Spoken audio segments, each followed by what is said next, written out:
अस्सलाम वालेकुम, मैं हूं शेख मोहम्मद यूसुफ। आप देख रहे हैं यूसुफ कुक के खाना। आज मैं आपके सामने दही फुल्के की रेसिपी लेकर हाजिर हो गया हूँ। उम्मीद करता हूँ कि इंशाल्लाह आपको पसंद आएगी। तो चलो अपनी रेसिपी की शुरुआत करते हैं। तो जी नाज़रीन, ये 2 कप मैंने दही ली है, अच्छी तरह फेंट लिया इसको।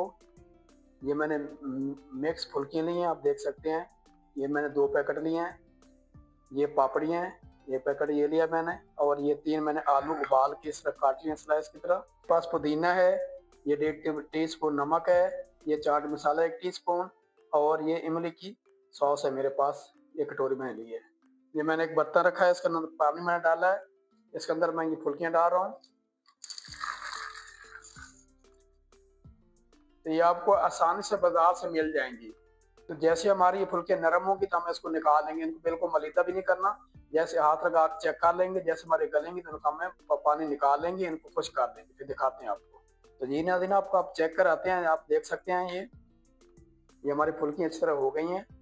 ये हाथ से टूट रही हैं। मैंने चूल्हा बंद कर दिया, अब इसको पानी निकाल लेते हैं। दही के अंदर मैं सबसे पहले नमक डाल रहा हूँ, इसको अच्छी तरह मिक्स करेंगे। तो बाद में इसके अंदर आलू डाल दूंगा,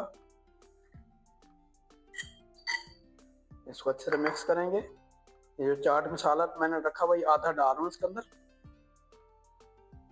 इसको अच्छे से मिक्स करेंगे। उसके बाद मैं ये फुल्कियाँ इसके अंदर डाल रहा हूँ, अच्छी तरह मिक्स करेंगे हम। माशाल्लाह, आप देख सकते हैं हमारा प्याला भर गया, कितना खूबसूरत लग रहा है।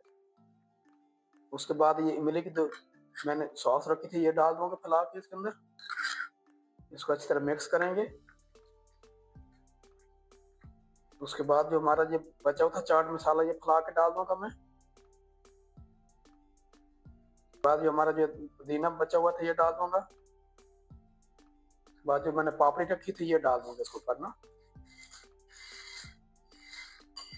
इसको हम अच्छी तरह ऊपर फैला देंगे।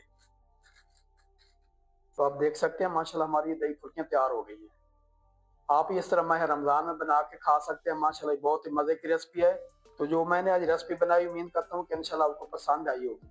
तो इसके साथ ही यूसुफ कुक के खाना दे की इजाजत। अल्लाह हाफिज।